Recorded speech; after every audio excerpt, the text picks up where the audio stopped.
Please don't forget subscribe to the channel and hit the bell to get notified of new daily videos.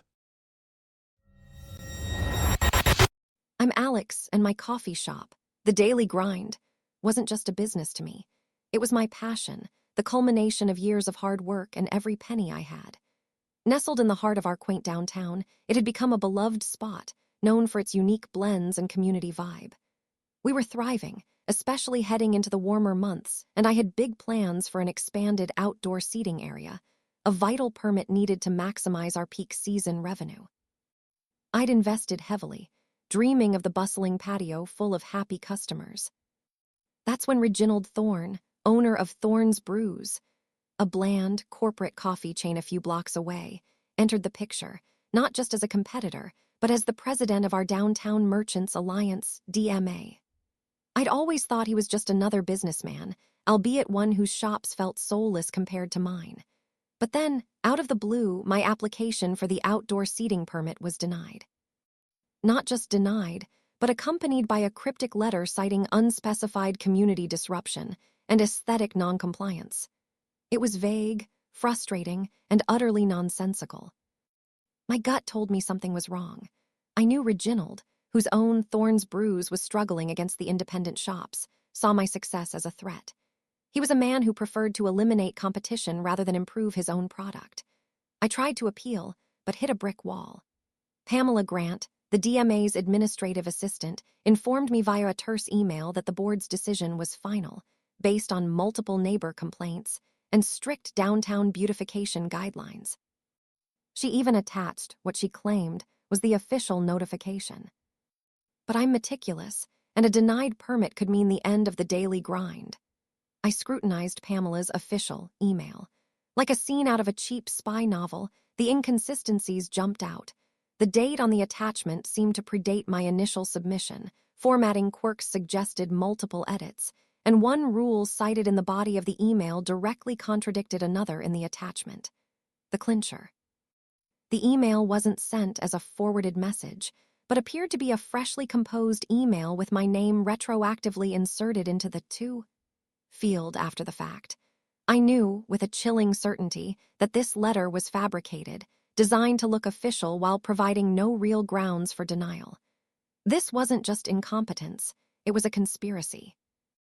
I learned that Reginald had strong-armed Nora Caldwell, a fellow DMA board member and owner of a dusty antique shop next door, into lodging a complaint about my excessive noise and pedestrian congestion.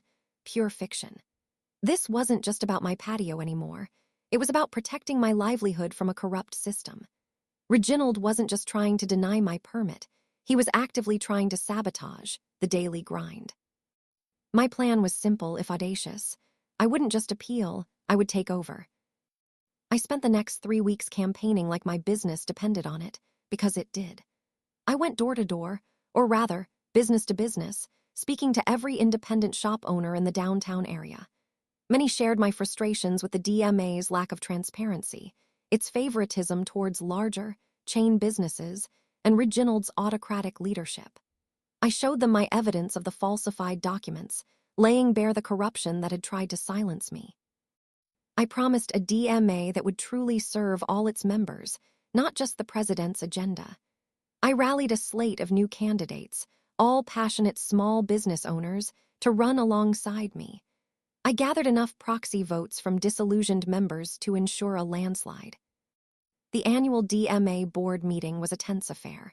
Reginald, smug and self-assured, didn't even acknowledge me at first. But when it was time for new business, I stood up. Calmly, clearly, I laid out my case. I presented the inconsistencies in Pamela's forged document, the blatant abuse of power, and the fabricated complaints orchestrated by Reginald and Nora. The room buzzed with anger and disbelief. Reginald blustered, Pamela stammered, but their denials fell flat against the cold, hard evidence. When the vote for the new board was called, it was overwhelming.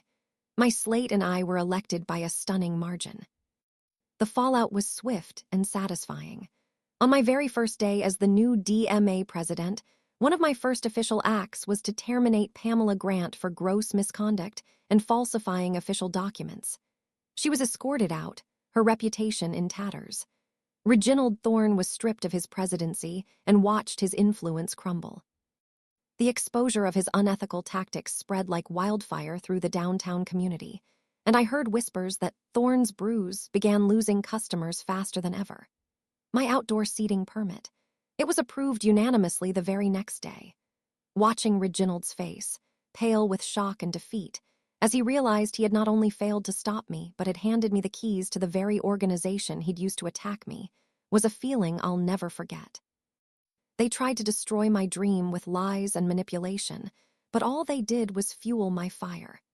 Now, the daily grind is thriving, and the downtown is finally in the hands of people who genuinely care about its future.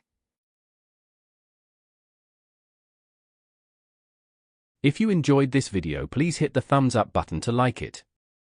And please do subscribe to support the channel.